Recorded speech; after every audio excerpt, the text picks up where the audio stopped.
जबकि आजम खान जो कि मुसलमानों के लीडर बताए जाते हैं उत्तर प्रदेश में, वो नहीं थे। तो जो है बेटे उनके अब्दुल्ला आजम जेल से बाहर आएंगे तो राजनीति में चहलकदमी बढ़ेगी। अखिलेश यादव को सबसे ज़्यादा सपोर्ट आजम खान ने दिया। ऐसे में उनके बेटे अब्दुल्ला का रिहाई होना और उनको कहीं ना कहीं जो आजम खान है, आजम खान साहब ने ऐसा कोई फैसला नहीं लिया था कि वे पार्टी छोड़ रहे हैं या फिर अभी पार्टी बने हुए हैं, लेकिन मुकदमे हैं तो वो चुनाव नहीं लड़ सकते, तो ये शायद गलत होगा क्योंकि हर मंत्री के ऊपर कहीं ना कहीं से कोई ना कोई मुकदमा लगता हुआ दिखाई देता है। तो जो अब्दुल्ला आजम छूट कर आ रहे हैं, जो उनका परवाना है वो जेल तक पहुँच चुका है, जो चिट्ठी है, रिहाई चिट्ठी है, वो जेल तक पहुँच चुकी है। और नमस्कार, आप देख रहे हैं द इंडिया टीवी और मैं हूं आपके साथ सद्दाम करीमी। मैं इस वक्त लखनऊ विधानसभा के बाहर मौजूद हूं। आप साफ तौर पर पीछे तस्वीरें देख सकते हैं। ये वही विधानसभा है जहां से उत्तर प्रदेश की सियासत चलती है। यहां पर तमाम विधायक जो है वो आकर के अपनी अपनी बातें रखते हैं, लेकिन सवाल ये है कि अब्दुल्ला आजम जो आजम खान के बेटे हैं उन रिहाई की बात हो रही है। और साफ तौर पर जो 43 उन पर जो मुकदमे थे उन पर उनको जो है 9 मुकदमों में जमानत मिली। इससे पहले कहा जाता था कि और जो मामले थे उनमें भी उनको जो है सुनवाई होकर कोर्ट ने जमानत दे दी, लेकिन 9 मामले में कल उन्हें रिहाई होनी है। और उसके बाद इसी बात को लेकर सवाल उठ रहा है कि जिस तरीके से उत्तर प्रदेश में अब 10 फरवरी से पहले चरण का मतदान होगा, ऐसे में सवाल इस बात को लेकर है कि क्या आजम खान के गैर मौजूदगी में अब्दुल्ला आजम अपने पिता के जो उनका एक वजूद है, क्या उनको वो जनता के बीच जनता को अपने पाले में ले पाएंगे, जनता को रिझा पाएंगे। इसी मुद्दे पर बात करने के लिए आज हमारे साथ हमारे सहयोगी नवीन कुमार भी मौजूद हैं, उनसे जानने की कोशिश करेंगे। बहुत बहुत शुक्रिया। Thank you Saddam. देखिए, जो ये मामला है, जो आजम खान के बेटे जेल से छूट रहे हैं, तो इससे साफ जाहिर होता है कि उत्तर प्रदेश में विधानसभा चुनाव है। अगले महीने से जो है कि विधानसभा चुनाव की वोटिंग हो जाएगी। लेकिन समाजवादी पार्टी लगातार ये मुसलमानों की राजनीति कर रही है। हालांकि जो मुसलमान हैं और जो अन्य पार्टियां हैं लगातार समाजवादी पार्टी पर आरोप लगाती हैं कि मुसलमानों को लेकर के ज़्यादा पक्ष रखती है। तो जो अब्दुल्ला आजम छूट कर आ रहे हैं, जो उनका परवाना है वो जेल तक पहुंच चुका है, जो चिट्ठी है, रिहाई चिट्ठी है, वो जेल तक पहुंच चुकी है। और कल उन्हें बताया जा रहा है कल 11 से 12 बजे के बीच में उन्हें जेल से रिहा कर दिया जाएगा, जेल से छुट्टी दे दी जाएगी। हालांकि जो मुकदमे हैं 43 मुकदमे उनके ऊपर दर्ज हैं, लेकिन उन्हें कल जेल से रिहा कर दिया जाएगा। इसके साथ ही जो उत्तर प्रदेश की राजनीति है उसमें बड़ी चहलकदमी देखने को मिलेगी, क्योंकि विधानसभा चुनाव सामने है और लगातार समाजवादी पार्टी कोशिश करेगी कि मुसलमानों का जो वोट है अपने पक्ष में किया जाए। आपको बता दें कि जो आजम खान है, चुनाव पे क्या असर पड़ेगा? आप उत्तर प्रदेश की सियासत को बड़े ही बाखूबी से आप देखते आए हैं, क्या कुछ लग रहा है? क्या अपने पिता के गैर मौजूदगी में वो उन चीज़ों को जो खाई बनी हुई है, क्या उनको भर पाएंगे? देखिए, थोड़ा अतीत में जाना पड़ेगा। जैसे अतीक अहमद वगैरह थे, इन लोगों को क्या किया कि जो जिन पार्टियों में थे ये निकाल दिया गया, फिर ये निकल गए। इसके बाद ये लोग वैसी की पार्टी में MIM में शामिल हो गए। शामिल होने के बाद में अब जो आजम खान है, आजम खान साहब ने ऐसा कोई फैसला नहीं लिया था कि वे पार्टी छोड़ रहे हैं या फिर अभी पार्टी में बने हुए हैं, लेकिन माना जा रहा है कि अभी पार्टी में बने हुए हैं। और जो उनके बेटे अब्दुल्ला आजम है वे भी अभी समाजवादी पार्टी के ही नेता हैं। तो जब वो आ जाएंगे, उनके पिता जेल में भले हैं, लेकिन बेटे के आने के बाद एक जो है कि ताकत मिलेगी। क्योंकि देखा जाता है कि जो ये मुलायम सिंह यादव हैं, मुलायम सिंह यादव जब मुलायम सिंह यादव की तबीयत ख़राब थी और अखिलेश यादव को जो है मुख्यमंत्री बनाया गया, तो आजम खान जेल में हैं। आजम खान की तबीयत बहुत अच्छी अभी नहीं चल रही है। तो जो है बेटे उनके अब्दुल्ला आजम जेल से बाहर आएंगे तो राजनीति में चहलकदमी बढ़ेगी और आरोप प्रत्यारोप का दौर है वो भी लगातार बढ़ता हुआ दिखाई देगा। और जो विधानसभा चुनाव होने जा रहे हैं उसमें माना जा रहा है कि कहीं ना कहीं समाजवादी पार्टी का गढ़ रामपुर माना जाता है। तो रामपुर में इस बार समाजवादी पार्टी अपना झंडा फहराने में पूरी तरीके से साबित होगी। और एक पक्ष ये भी रखा जाएगा कि उत्तर प्रदेश में बीजेपी की सरकार है, उत्तर प्रदेश के मुखिया योगी आदित्यनाथ ये नहीं चाहते कि आज़म खान जेल से बाहर आएँ या आज़म खान के बेटे जेल से बाहर आए, क्योंकि जो राजनीति की पूरी धुरी है वहीं पर घूमती रहती है। तो इससे लेकिन जो कोर्ट है, कोर्ट ने आदेश दिया है कि इनको जो है 9 मामलों में बरी किया जाए, 9 मामलों में जो है कि जेल से रिहा किया जाए। कल जब जेल से बाहर आ जाएंगे, इसके बाद जो समाजवादी पार्टी के कार्यकर्ता हैं, नेता हैं, ओवैसी साहब को इस लोग पर हैं। क्या कुछ मतलब नुकसान होगा, फायदा होगा, वो जरा बताइए। देखिए जितने लोगों से हम बातचीत करते हैं वो नहीं मानते मुसलमान की वो जो है कि नेता हैं, वे लोग कहते हैं कि बीजेपी की बी टीम है ओवैसी साहब, और ओवैसी साहब लगातार वही कर रहे हैं कि जो बीजेपी बोलती है। इसके पीछे थोड़ा हमें जानना पड़ेगा। जानने के बाद ये समझ में आता है कि ओवैसी साहब के ऊपर कोई भी मुकदमा दर्ज नहीं हुआ। हालांकि ओवैसी साहब जो है और उनके छोटे भाई जो हैं वो लगातार बीजेपी के खिलाफ जहर उगलते रहते हैं, लेकिन कोई भी उनके ऊपर मुकदमा दर्ज नहीं होता। तो जो लखनऊ की अगर हम बात करें, जो जहाँ तक मैं लखनऊ में घुमा हूँ, तो जो लखनऊ के मुसलमान हैं नहीं मानते कि मुसलमानों कोई नेता, अगर मुसलमानों का नेता कोई है, नहीं, एक अखिलेश बात तो यादव मानना है, पड़ेगा कि मुलायम सिंह ओवैसी साहब को अब हर कोई कह रहे हैं कि वो मुसलमानों की लीडरशिप करने आए हैं, मुसलमानों की दरअसल उसके पीछे सच्चाई है कि वो मुसलमानों को भड़काते हैं। जैसे उत्तर प्रदेश के मुख्यमंत्री योगी आदित्यनाथ हैं, वो हिंदुओं को भड़काते हैं या हिंदुओं को एकजुट करने की बात करते हैं, कहते हैं कि हिंदू जो है एक हो जाओ। क्योंकि अभी उनका बयान आया था उत्तर प्रदेश के मुखिया योगी आदित्यनाथ का, उन्होंने कहा कि मुसलमानों का घर तब तक सुरक्षित है जब तक हिंदुओं का घर सुरक्षित है। यानी कि साफ समझा जा सकता है कि अगर कोई मुसलमान हिंदू के घर पर पत्थर मारेगा तो जो हिंदू है वो भी वहाँ से पत्थर उठाएगा, पत्थर इकट्ठा करेगा, मुसलमानों घर पर मार देगा।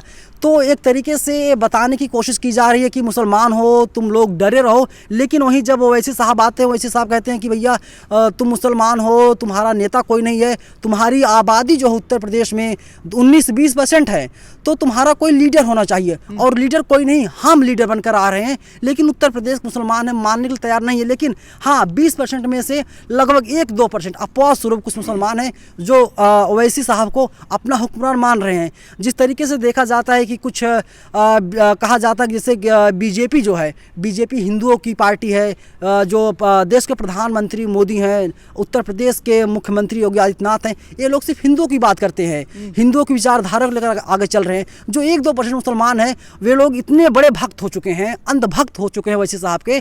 कहते हैं ओवैसी साहब कितना सच्चा और अच्छा नेता पूरे भारत में नहीं है, और वही जो भक्ति है, वही भक्ति लगातार बढ़ती हुई दिखाई दे रही है। लेकिन जो चुनाव होने जा रहे हैं 10 मार्च को, जिस विधानसभा चुनाव का नतीजा आएगा, तो कोई खास असर पड़ता हुआ नहीं दिखाई दे रहा है, जितना अब तक मैं लखनऊ में घुमा हूँ। इसी मुद्दे को बारीकी से समझने के लिए आज हमारे साथ खास मेहमान मोहम्मद अकरम, जो सीनियर जर्नलिस्ट है, उनसे जानने की कोशिश करेंगे कल अबैदुल्ला आजम की रिहाई होने वाली है और किस तरह से अपने पिता के गैर मौजूदगी में मुस्लिम वोट को वो बटोर पाएंगे। देखिए, अगर बात करें उत्तर प्रदेश की, तो उत्तर प्रदेश एक ऐसा प्रदेश है जहाँ पे हर किसी की नज़र जो है वो टिकी रहती है, क्योंकि 403 विधानसभा सीटें हैं यहाँ पे।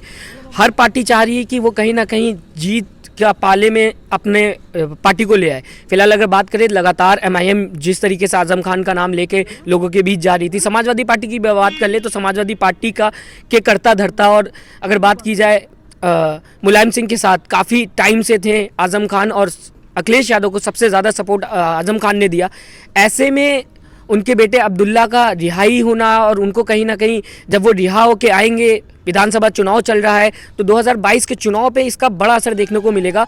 क्योंकि समाजवादी पार्टी जो कहीं ना कहीं अपना मुसलमानों के बीच में नहीं जा पा रही थी, कहीं ना कहीं दबाव कम पड़ रहा था MIM के आने के बाद से, अब अब्दुल्ला के आने से कहीं ना कहीं लोगों के बीच में फिर से समाजवादी पार्टी एक बार दिखा पाएगी कि हाँ, हम अभी भी, जैसा कि अभी बात कर ली जाए, लोग ये इल्ज़ाम लगाने लगे थे कि अखिलेश यादव, अगर बात करें खासकर अखिलेश यादव, फिर से मुसलमानों से दूर होते नज़र आ रहे हैं। उन्होंने जो कई वादे किए थे, 14 वादे थे आसपास, 14 वादे में से कोई भी वादा उन्होंने मुसलमानों को लेके, जैसे अगर बात कर ली जाए, उन्होंने बोला था कि हम आरक्षण देंगे सबसे बड़ा, और अभी रिक्शा लेके ई-रिक्शे भी लगातार बवाल हो रहा था। तो इन सारी चीज़ों को मुझे लगता है कि वो साफ करते हुए दिखाई देंगे अब्दुल्ला के आने के बाद। साथ ही साथ अब ये भी उम्मीद की जा सकती है, जैसे कि आज़म खान को काफ़ी दिन से अंदर हैं वो, अब उनकी भी रिहाई हो सकती है, क्योंकि जिस तरीके से उनके ऊपर अभी इल्ज़ाम लगे बकरी चोरी का, किताब चोरी का, ये भी कोई भैंस चोरी का, ये सारे इल्ज़ाम को लेके उनको अंदर डाल दिया गया था। लेकिन सरकार शायद अभी इस समय बदलाव हो रहा है, फिर से चुनाव हो रहा है, तो इस बीच में समाजवादी पार्टी भी चाहेगी कि वो बाहर आ जाए, क्योंकि उनका जो वोट बैंक है काफ़ी हद तक अगर बात करें मुसलमानों की, एमवाई वोट बैंक बिहार चुनाव की अगर बात कर ली जाए तब भी, और उत्तर प्रदेश की बात कर ली जाए तब भी, बिहार और उत्तर प्रदेश में एमवाई वोट बहुत ज़्यादा काम करता है। यादव वोट की अगर बात कर ली जाए तो अखिलेश यादव खुद कोशिश कर रहे हैं कि ज़्यादा से ज़्यादा इस बार, क्योंकि पिछली बार की अगर बात कर ले तो ज़्यादातर यादव वोट जो था वो बीजेपी में चला गया। मुद्दा आपको साफ है कि पिछली बार 2017 में मोदी लहर इतनी भयंकर थी कि मोदी के नाम पे हर, यहाँ तक कि मुसलमानों ने भी बीजेपी को वोट किया। लेकिन इस बार क्योंकि योगी सरकार काम कर रही थी, मोदी जी सेंट्रल में थे, हर किसी को पता था कि वो जो उम्मीद लगाई गई थी बीजेपी से वो देखने को नहीं मिली। उत्तर प्रदेश के विकास की बात कर ले तो समाजवादी पार्टी ने अपने कार्यकाल में 2014 से 2017 के बीच में काफ़ी ऐसे काम किए जो गिनाने लायक थे, जिनको उन्होंने एक टाइटल दिया था कि काम बोलता है। सच में अगर बात कर ली जाए लखनऊ मेट्रो की, उत्तर प्रदेश में मेट्रो नहीं थी, मेट्रो लाने का काम किया और लैपटॉप बांटा युवाओं को ताकि वो पढ़ सके, स्टेडियम बनवाया, ऐसे कई काम 10-90 बनवाए महिलाओं के लिए। तो उन्होंने इसके बाद जो टाइटल दिया था काम बोलता है, तो उम्मीद तो योगी जी से भी थी, लेकिन उम्मीद पे शायद कहीं ना कहीं बीजेपी सरकार ने जो काम, पुराने काम थे उसका फीता काटा है। जैसा कि अभी इस समय अपोजिशन पार्टी बोल रही है, समाजवादी पार्टी बोल रही है, तो अब्दुल्ला के आने के बाद ये सारी चीज़ों पे काम होता नज़र आएगा, दिखाया जाएगा कहीं ना कहीं समाजवादी पार्टी से कि अब हमारे जो राजनीतिक नेता थे आजम खां, वो भी शायद कुछ दिन में निकल आएंगे।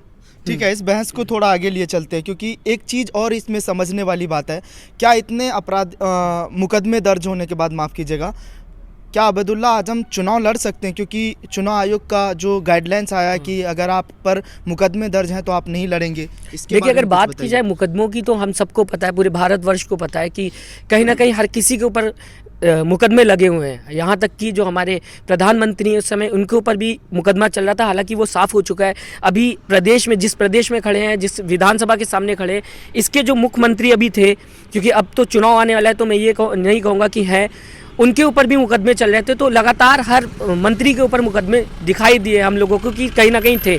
तो इस बीच अगर हम ये बात कहें कि नहीं मुकदमे हैं तो वो चुनाव नहीं लड़ सकते, तो ये शायद गलत होगा, क्योंकि हर मंत्री के ऊपर कहीं ना कहीं से कोई ना कोई मुकदमा लगता हुआ दिखाई देता है। तो मुझे नहीं लगता इससे कोई असर पड़ने वाला है चुनाव को लेकर। मुस्लिम वोट बैंक खिसकेगा क्या? ओवैसी साहब को नुकसान होगा? देखिए, ओवैसी साहब को फिलहाल नुकसान नहीं होने वाला, क्योंकि एमआईएम पार्टी लगातार हर, अगर बिहार की बात कर ली जाए 5 उन्होंने सीटें निकाल ली, तो वो हर प्रदेश में जा रहे हैं, वो कोशिश कर रहे हैं कि पूरे इंडिया में कहीं ना कहीं एमआईएम कहीं से भी 1 सीट, 2 सीट, 3 सीट। मुझे लगता है कि उनका जो मकसद है, जो उनका एम है, वो 2024 चुनाव का है, और वो चाहते हैं कि देश में, पूरे देश में एमआईएम जैसा है वो धीरे धीरे फैलती नजर आए। और ये बहुत अच्छा भी अगर बात की जाएगी, क्योंकि अगर कांग्रेस की बात कर ली जाए, कांग्रेस एक तरीके से ख़त्म होते हुए अब दिखाई दे रही। जो प्रदर्शन पहले कांग्रेस का था वो अब देखने को नहीं मिल रहा। इस बीच एमआईएम जो है वो उभरती हुई पार्टी नज़र आ रही पूरे देश में।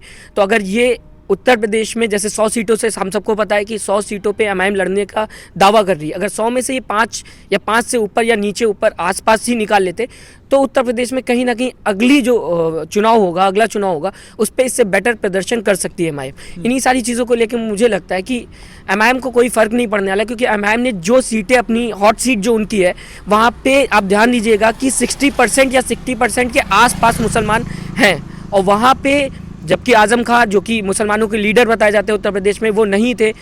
अखिलेश यादव लगातार अपना यात्रा जो थे वो कर रहे थे, लेकिन उन सीटों पे क्या अखिलेश यादव का दबदबा रहा है, क्या उन्होंने लोगों के बीच में जाके अपनी बातें रखी, ये तो बहुत मुश्किल ही होगा। क्योंकि ओवैसी साहब लगातार मुसलमानों की बात कर रहे हैं, मुसलमानों के जो उनके जो वादे थे समाजवादी पार्टी ने वो नहीं किए, उसको याद दिला रहे हैं। और साथ ही साथ क्या एमआईएम पार्टी, जैसा कि बताया जाता है, हम सबको पता है कि उत्तर प्रदेश में मुसलमानों की हालत जो है इस समय बद से बदतर नज़र आ रही है।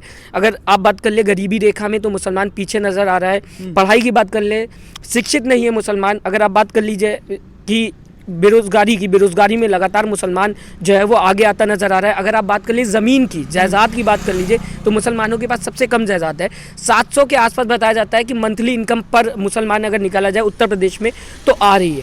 ऐसे में अगर ओवैसी साहब जा रहे हैं और सबको बता रहे हैं कि हमारी पार्टी आती तो आपके लिए ज़्यादा प्रॉफिटेबल होगा और ज़्यादा फ़ायदा होगा, तो मुझे लगता है कि उनके साइड जो एरिया भी तक मैं आपको बता दूं कि 25 के आसपास रैलियाँ की हैं, जिसमें से कई जगह उन्होंने दोबारा रैली की है। तो मुझे नहीं लगता कि इसका असर ज़्यादा इलाकों में पड़ेगा, क्योंकि समाजवादी पार्टी पूरे उत्तर प्रदेश में रैलियाँ कर रही है और बड़ी पार्टी पहले से भी रह चुकी है।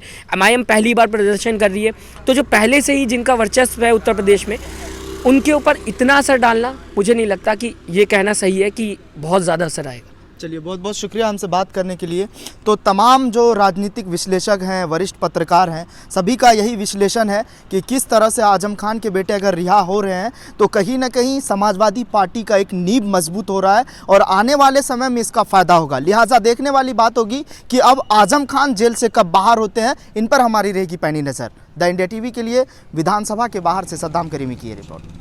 चैनल को लाइक, शेयर एंड सब्सक्राइब करें और बेल आइकन दबाना ना भूलें।